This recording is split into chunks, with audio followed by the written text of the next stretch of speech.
بسم اللہ الرحمن الرحیم۔ پاکستان سے اور دنیا سے جو خبریں مل رہی ہیں، پہلی خبر تو یہ ہے کہ عمران خان صاحب کے گھر کی نیلامی کے لیے باقاعدہ طور پر ایک سازش کل رات کی تاریخی میں تیار کی گئی اور ایک اشتہار چھاپا گیا، جو کہ آپ کو پتہ ہے $1 ملین جو القادر یونیورسٹی کا کیس ہے اس میں۔ لیکن جب سوشل میڈیا پہ بہت زیادہ تنقید ہوئی تو پھر وہ فیصلہ جو ہے وہ بدلا گیا۔ حالانکہ جو اشتہار شائع ہوا ہے، جو اشتہار کل رات کو پہلے کوئی کسی کو پتہ نہیں تھا، نہ تو سلمان اکمل راجہ کو، نہ عمران خان صاحب کی لیگل ٹیم کو، لیکن کل رات کے تاریخ میں اسسٹنٹ کمشنر کے دفتر میں ایک اشتہار بنایا گیا جس میں باقاعدہ طور پر عمران خان صاحب کے بارے میں ذکر ہے۔ وہ آن دی ریکارڈ چیزیں ہیں۔ وہ اس لیے کہ اس حکومت کا اور اس اسٹیبلشمنٹ کا کچھ پتہ نہیں ہے کیا سے کیا کر جائے، اس لیے پھر جب وہ لوگوں کو پتہ لگا تو لوگ کیمرے لے کر وہاں پہنچ گئے اور باقاعدہ طور پر پھر کارروائی کے لیے 11 سے شروع ہونی تھی، لیکن کوئی بھی بندہ وہاں نہیں پہنچا۔ اور پھر پورے پاکستان اور انٹرنیشنل اوورسیز پاکستانیوں نے سوشل میڈیا پہ شور ڈالا۔ اس کے بعد پھر نیب میدان میں آیا، انہوں نے کہا کہ عمران خان صاحب کے گھر کا نہیں، اس کے ساتھ کا گھر کا ہے، جو کہ گوگی ہے کوئی، اور کوئی اور اپنا ملک ریاض کے بھائی کا یہ کیس ہے، اور جس میں وہ نیلامی ہوگی۔ یعنی کہ انہوں نے شب خون مارنے کی کوشش کی، لیکن عوام کی رد عمل کے تحت بنی گالا کا جو گھر ہے وہ فی الحال تو رک گیا ہے۔ لیکن آپ سب کو یاد ہوگا ایک اسحاق ڈار کا لاہور میں ایک گھر تھا جو باقاعدہ طور پر پناہ گاہ بنا دی گئی تھی، لیکن آپ سب کو پتہ ہے کہ باجوہ اور اس کی ٹیم نے اس کو نیلام نہیں ہونے دیا تھا، سب آپ کو پتہ ہے۔ لیکن یہ ہے کہ انہوں نے بڑی کوشش کی، لیکن جب عوامی رد عمل آیا تو اس کے تحت نیب نے پھر بیان دیا۔ اور دوسری سب سے بڑی خبر ہے جو مسجد کا معاملہ ہے، یہ مسجد کا معاملہ بھی مولانا فضل الرحمان نے شہید کرنے کی اجازت دی تھی تقریباً جنوری میں۔ یہ محمد زبیر صاحب ہے جو سابقہ گورنر کراچی کے تھے، انہوں نے انکشاف کیا کہ 4 کروڑ روپیہ مولانا فضل الرحمان نے لیا اور ایک مدرسہ اور ایک مسجد جو ہے کسی اور علاقے میں تعمیر کروائی گئی، اور یہ مسجد جو ہے یہ گرانے کا باقاعدہ طور پر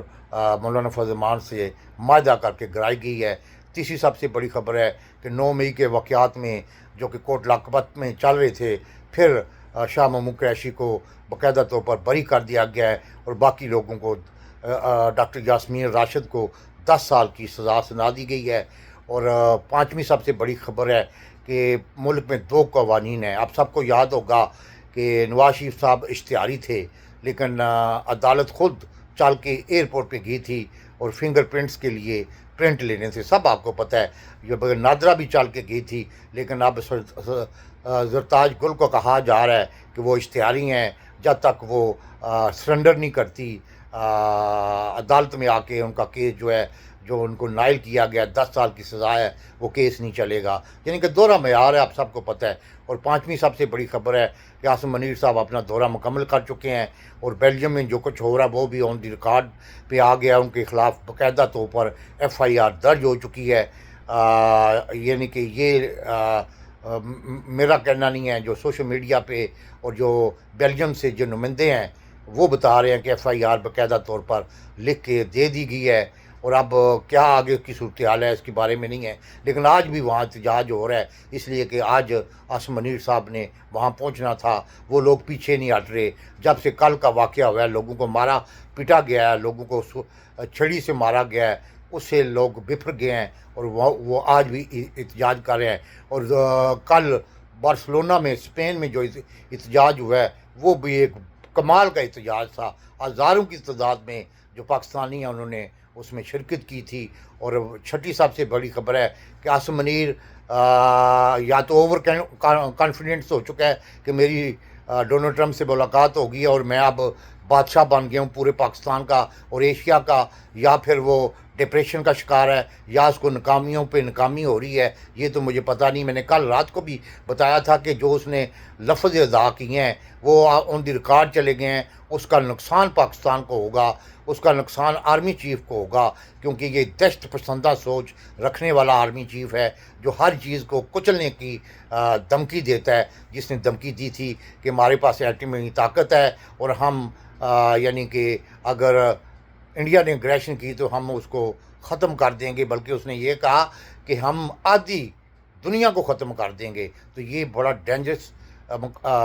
صورتحال تھی، اور اس نے باقاعدہ طور پر ISPR نے بھی یعنی کہ جو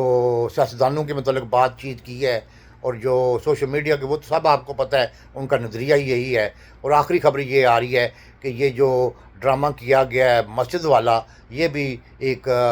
فرینڈلی میچ ہے۔ آپ دیکھیں گے کہ کچھ عرصے کے بعد باقاعدہ طور پر یہ اعلان ہو جائے گا یہ مسجد تعمیر کی جائے گی حکومت کی طرف سے، تاکہ مولویوں کا اعتماد حاصل کرنے کے لیے۔ یہ ڈرامے ہوتے ہیں جو کہ ایجنسیاں کھیلتی ہیں لوگوں کا رجحان چینج کرنے کے لیے۔ اب 2 دن لوگوں کا رجحان چینج کیا ہے اور بتایا کہ مذہبی طاقتیں بھی ہیں یہاں، اور یہ ڈرامے بازی ہوتی ہے۔ اور آخری خبر یہ آ رہی ہے کہ اس وقت ملک جو ہے نا بے یار و مددگار ہے، مہنگائی بڑھ رہی ہے، اکانومی کی صورتحال بالکل تباہ و برباد ہو گئی ہے، اور ملک میں عاصم منیر کا جو جھنڈا ہے وہ تو اس قابل ہی نہیں تھا، بلکہ نواز شریف نے بلکہ احسن اقبال نے کہا تھا کسی نجی محفل میں کہ عاصم منیر اس قابل نہیں تھا کہ وہ آرمی چیف بنایا جائے، لیکن بنا دیا گیا ہے۔ اب اس کی سوچ ساری دنیا کو پتہ لگ رہی ہے کہ وہ یہ دہشت پسندانہ سوچ رکھتا ہے، وہ کچلنے والی سوچ رکھتا ہے۔ آگے دیکھیں کیا ہوتا ہے۔ پاکستان زندہ باد۔